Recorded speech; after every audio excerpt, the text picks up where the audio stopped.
할렐루야. 우리 하나님께 영광 박수 올려드립니다. 우리 주님이 오셨습니다. 할렐루야. 아멘. 우리 성탄절은 어제였지만은 예수님이 오셨고 우리 안에 계시고 다시 오신다 약속하셨습니다. 그 믿음 가지고 여러분 이 세상을 이기고 승리하실 수 있기를 바라고 축복합니다. 우리 2021년 어느덧 마지막 예배가 되었습니다. 그런데 이번 금년은 코로나로 시작해서 코로나로 끝나는 것 같은 그런 느낌이 들어요. 우리 감사를 해야 되는데 감사보다 한숨이 나올 때가 많았습니다. 우리가 지난 추수감사주일부터 우리가 감사 시리즈로 우리가 설교 말씀을 나눴는데 여러분 잘 기억하시는지 모르겠습니다. 우리가 한번 리마인드 해보도록 하겠습니다. 우리가 지난 추수감사주일 때 감사는 능력입니다 제목으로 말씀 나눴습니다. 우리 말씀 읽어보겠습니다. 감사로 제사를 드리는 자가 나를 영화롭게 하나니 그의 행위를 옳게 하는 자에게 내가 하나님의 구원을 보이리라. 아멘. 하나님께 감사하고 그 말씀에 순종하면 하나님께서 구원의 능력을 부어주신다 그랬습니다. 그 다음 주는 감사는 기쁨입니다 그랬습니다. 같이 읽어보겠습니다. 대답하여 이르되 내 마음을 다하며 목숨을 다하며 힘을 다하며 뜻을 다하여 주 너의 하나님을 사랑하고 또한 내 이웃을 내 자신같이 사랑하라 하였나이다. 아멘. Jesus first, other second, you third. 그래서 우리가 하나님, 이웃, 우리 이 순서로 우리가 신앙의 우선순위가 될 때 진정한 기쁨이 주어진다. 그것이 진정한 감사를 가져온다 그랬습니다. 자, 그 다음 주의 말씀은 감사는 표현입니다 그랬습니다. 같이 읽겠습니다. 이 이방인 외에는 하나님께 영광을 돌리러 돌아온 자가 없느냐 하시고 그에게 이르시되 일어나 가라 내 믿음이 너를 구원하였느니라 하시더라. 아멘. 감사는 표현할 때 감사가 되는 것이라 얘기했습니다. 하나님께 감사 표현하고 사람들에게도 감사 표현해야 된다 그랬습니다. 그 다음 주일에 우리 사랑의 종노릇이라는 제목으로 말씀 나눴죠. 같이 읽겠습니다. 형제들아 너희가 자유를 위하여 부르심을 입었으나 그러나 그 자유로 육체의 기회를 삼지 말고 오직 사랑으로 서로 종노릇하라. 아멘. 사랑의 구체적인 표현은 사랑의 종노릇하는 것이다 그랬습니다. 친절, 배려, 나눔 이것이 우리의 실천이 되어야 되겠습니다. 그리고 지난주에 무엇을 바라고 기다리는가 제목으로 말씀 나눴죠. 같이 읽겠습니다. 내 눈이 주의 구원을 보았사오니 이는 만민 앞에 예비하신 것이요 이방을 비추는 빛이요 주의 백성 이스라엘의 영광이니이다 하니. 아멘. 자, 중요한 내용이 뭐였습니까? 우리의 감사는 우리의 기대의 소망의 수준과 비례한다라는 거예요. 왜 시므온만 예수님을 만나고 알아볼 수 있었습니까? 그는 내 삶이 잘 되고 내 몸이 건강해지는 것만 기대하고 소망하는 것이 아니라 하나님의 위로, 이스라엘을 향한 하나님의 위로를 소망하며 하나님 나라를 소망했어요. 그래서 메시아 예수님을 그가 먼저 알아볼 수 있는 영광을 보았던 것입니다. 우리가 이렇게 감사의 말씀들을 계속 나눴지만 그러나 우리가 2021년 우리가 예배 때 여기서는 아멘하지만 밖에 나가면 우리의 현실이 보이고 현실 속에서는 우리 입술에서 감사보다는 한숨이 마음의 감사가 채워지기보다는 근심과 염려가 채워지는 모습이 우리들의 모습이 아니었나 이렇게 생각하고 돌아봅니다. 예수님의 인생도 생각해 보면요 멈춰져 있는 것 같은 허송세월하는 것 같은 그런 시간들이 있었습니다. 예수님이 33년 사셨는데 3년 공생애 하시고 그 앞에 사생애 자라온 성장 과정에 30년은 멈춰버린 세월 같고 허송세월한 것 같은 그런 생각이 들 수가 있습니다. 오늘 우리가 읽은 본문은요 예수님이 탄생 이후에 유년 시절을 보여주는 유일한 본문이에요. 예수님의 사생의 30년에 대한 기록이 이것 말고는 아무것도 없습니다. 예수님이 12살 됐을 때 6월절이 돼서 그의 부모님 요셉과 마리아가 그를 데리고서 또 여러 친척들과 함께 예루살렘 성전에 제사를 드리러 갔습니다. 끝나고 나서 다시 이제 집으로 가는 길에 하룻길을 갔는데 하루 길을 가고 나서야 이 아들이 없어진 걸 알았습니다. 우리 일반적인 상식으로는 이해가 잘 안 되죠? 어떻게 그럴 수 있을까? 근데 여러분, 이 당시에 이스라엘 명절이 되면 온 나라, 온 전국에 있는 모든 유대인들이 다 예루살렘 성전으로 옵니다. 지금도 뭐 주말 되면 코로나여도 백화점이나 이런 데 가면은 바글바글 하죠? 그것과 비교가 안 되는 수많은 인파가 한꺼번에 몰렸다가 빠져나가는 거예요. 그리고 일반적으로 엄마들은 어린아이들을 데리고 앞장서서 가고 아빠들은 좀 자란 아이들, 그런 아이들을 데리고 뒤에서 짐을 갖고 이렇게 이동하기가 일쑤입니다. 근데 예수님은 12살이었어요. 엄마랑 가기도 가능하고 아빠랑 뒤에서 갈 수도 있습니다. 그뿐만이 아니라 오늘 성경에 보면 이렇게 3명만 간 게 아니에요.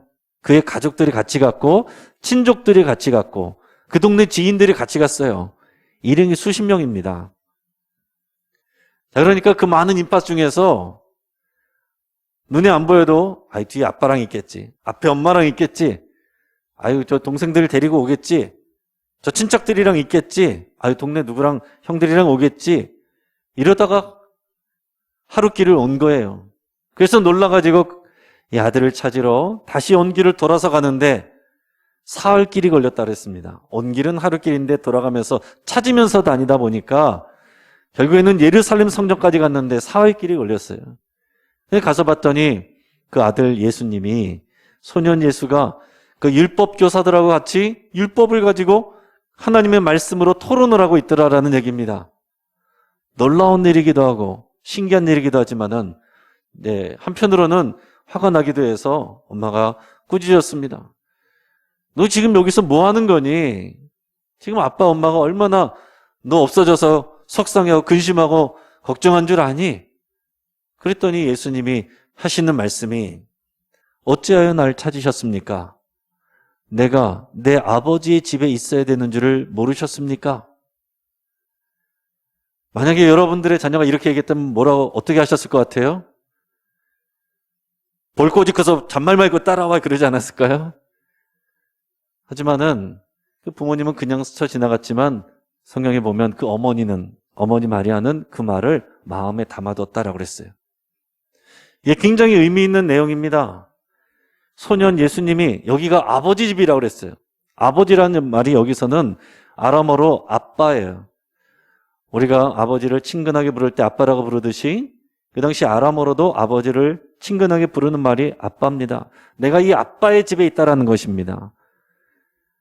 근데 현실 속에서 아빠의 집은 나사렛에 있는데 여기가 아빠의 집이라는 거예요. 예루살렘 성전이. 여호와 하나님을 그 당시에 아빠라고 부를 수 있는 사람이 없었습니다.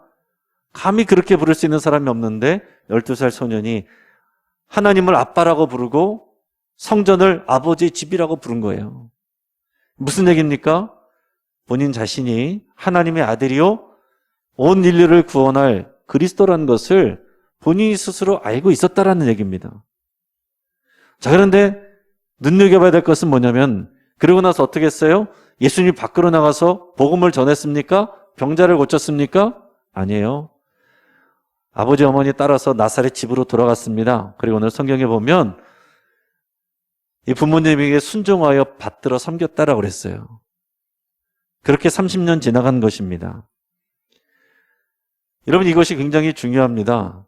왜 30년 동안 아무 일도 안 하셨을까? 도대체 30년 동안 왜 아무 일도 안 하셨을까? 그동안 죽어간 사람들은 어떻게 하라고? 이런 생각을 할 수 있죠. 너무 아까운 시간 아닙니까? 34년 와서 사시는데 예수님이 3년만 일하시고 가셨다는 얘기예요. 그 30년 동안 병자들을 고쳤으면 얼마나 더 많은 사람들을 고쳤을 텐데 그렇게 하지 않으셨다라는 얘기입니다. 그게 목적이 아니기 때문에 그런 거예요. 성경 속에서 예수님의 30년 인생이 왜 기록이 되지 않았을까? 왜 그랬을까요? 너무 평범했기 때문에 그런 거예요. 쓸 말이 없는 것입니다. 남들처럼 그렇게 똑같이 지낸 거예요. 보통 아이들처럼 부모님 말 들으면서 그렇게 생활한 것입니다. 여러분, 이것을 잘 기억하시기 바라요. 예수님이 이 땅에 오실 때 인간의 몸을 입고 오셨어요. 갑자기 뚝 하고서 완성된 모습으로 오신 게 아니다라는 얘기입니다. 엄마 뱃속에서 탯줄에 매달려 10달을 지내셨고, 여러분 태어나서 아기로 있었습니다. 메시아인데, 하나님의 아들인데 당연히 대접은 가렸을까요?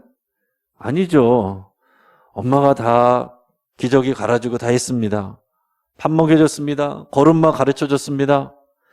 그리고 진리이신 예수 그리스도인데 회당에 가서 율법을 배웠습니다.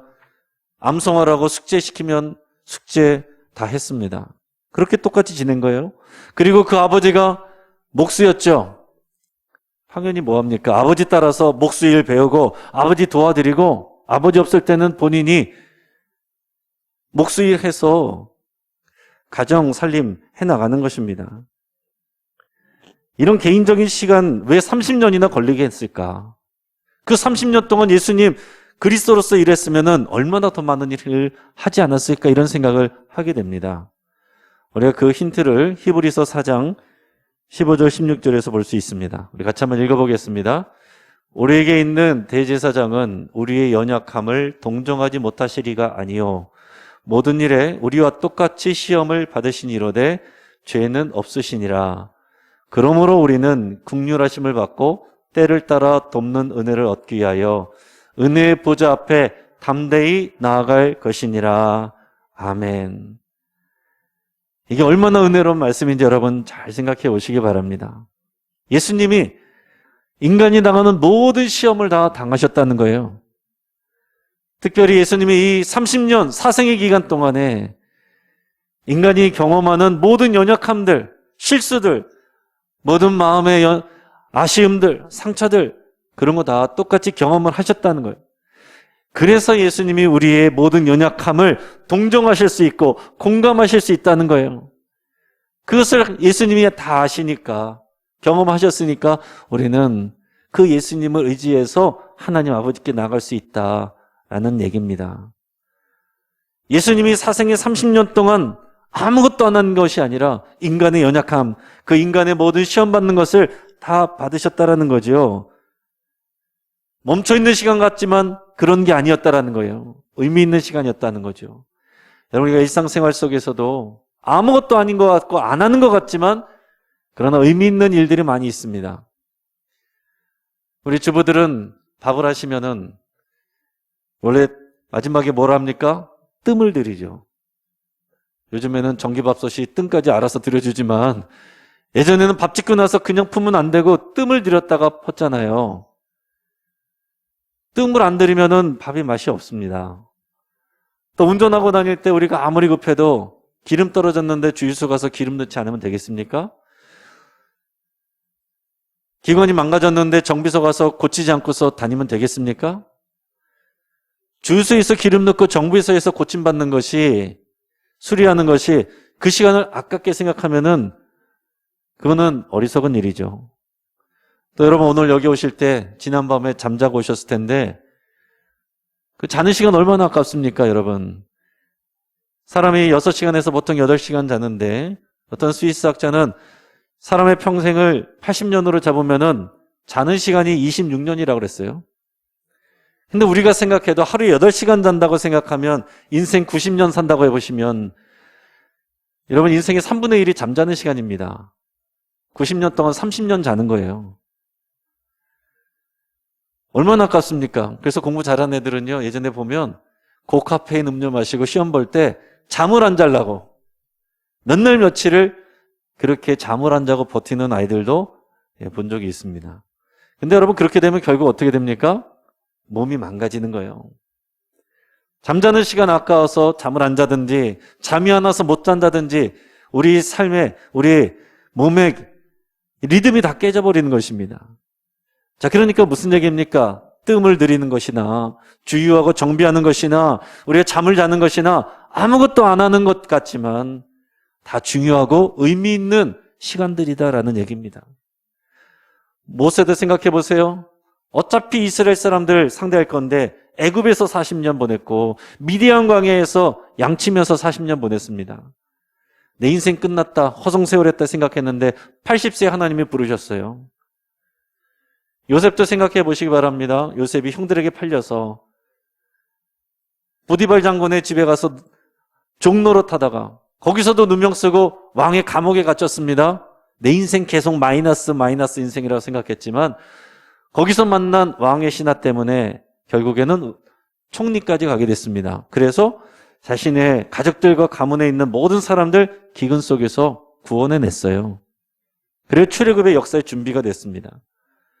그래서 요셉이 고백한 것은 형들이 나를 이리로 보낸 것이 아니라 하나님이 큰 구원을 이루기 위해서 나를 여기로 보내셨습니다.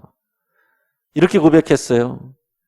그 마이너스 같은 인생들, 지워버리고 싶은 시간들, 멈춰버린 것 같은 시간들, 그 시간들이 하나님이 준비하고 계신, 역사하고 계신 시간이었다라는 그런 고백입니다.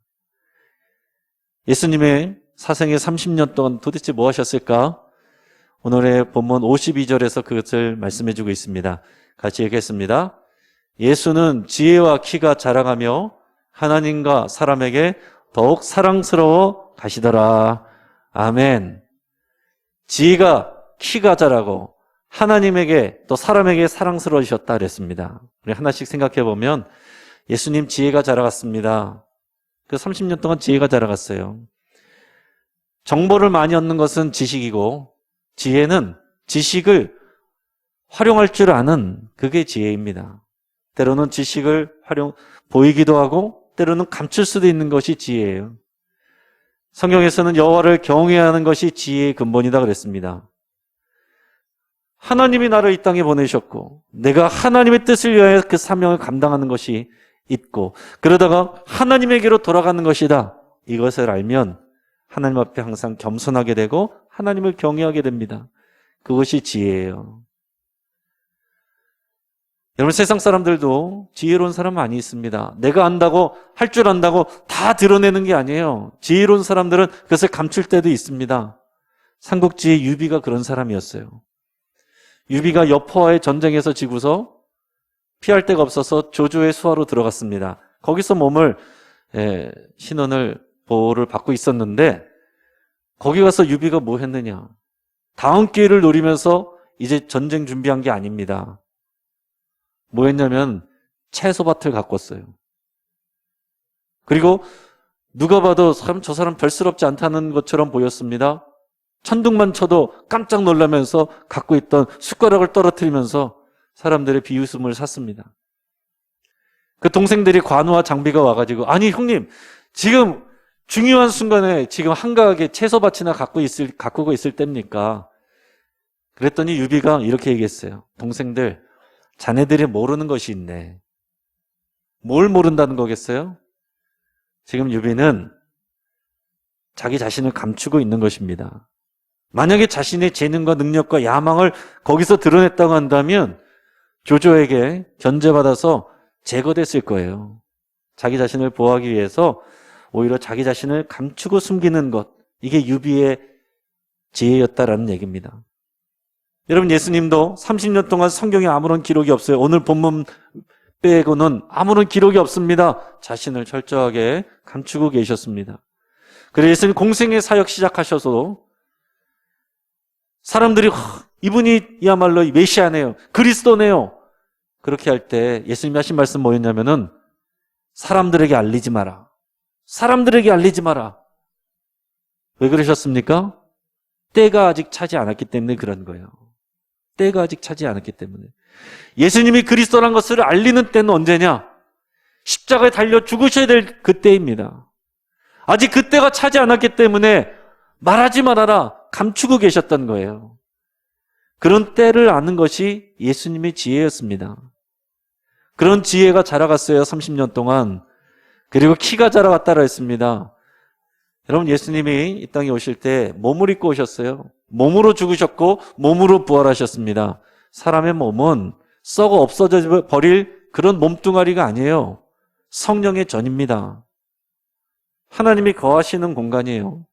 하나님이 우리에게 건강 주시지만 육체에 건강 주시지만 우리가 청지기로서 우리의 몸을 관리하지 아니하면 우리가 건강을 잃을 수밖에 없습니다. 아무리 하나님 은혜 주셔도 우리가 좋은 거 안 먹고 먹어야 될 거 안 먹고 안 먹어야 될 거 먹고 우리 몸을 돌보지 아니하면 우리 몸이 망가지는 거예요.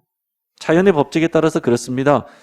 내가 돌보지 않고서 하나님께 어떻게 나에게 이룰 수 있습니까? 그러는 어리석은 일들이 얼마나 많은지 몰라요. 예수님은 자신의 몸도 잘 관리하셨어요. 그래서 그 몸으로 하나님께 영광 돌렸습니다. 그 몸으로 십자가 달리셨고 그 몸으로 부활하셨어요. 우리가 건강염려증 때문이 아니라 하나님의 청직이기 때문에 우리의 몸을 거룩한 성령의 전으로 여러분 잘 관리하시기를 축복합니다. 또한 신앙은 관계입니다. 하나님과의 관계, 사람들과의 관계인데 하나님에게서 사랑스러워 가셨다라고 그랬어요. 어떻게 하면은 하나님에게 사랑스럽게 말과 행동을 할 수 있는 것입니까?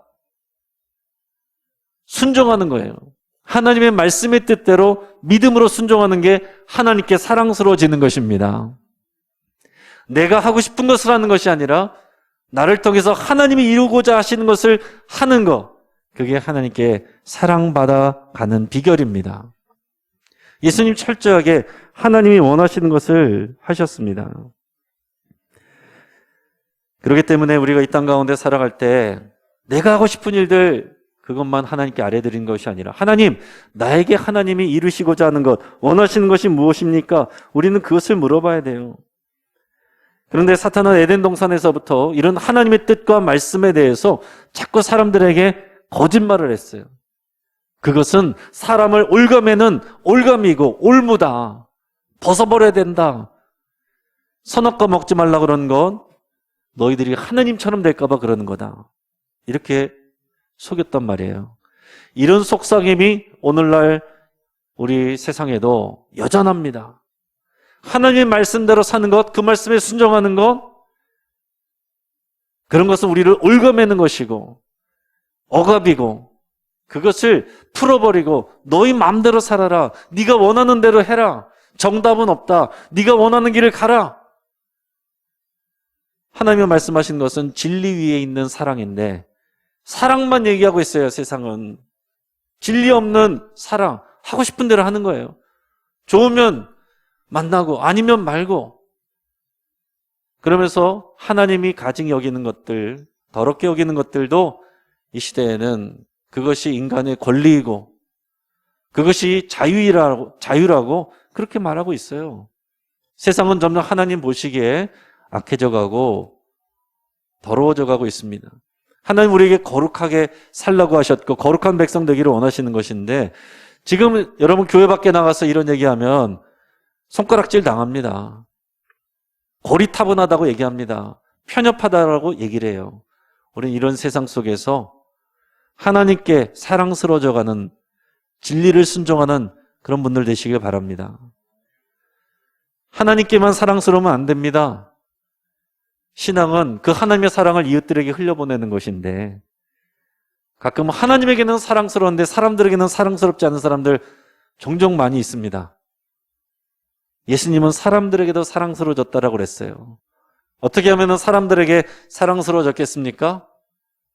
이타적인 태도죠.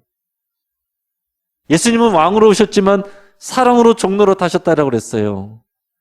친절, 배려, 나눔. 예수님이 이것을 다 하셨습니다. 예수님은 누구에게나 친절하셨어요. 아이에게도, 죄인에게도, 여인에게도, 병들린 사람들에게도, 귀신 들린 사람에게도 그들을 다 친절하게 환대하셨습니다.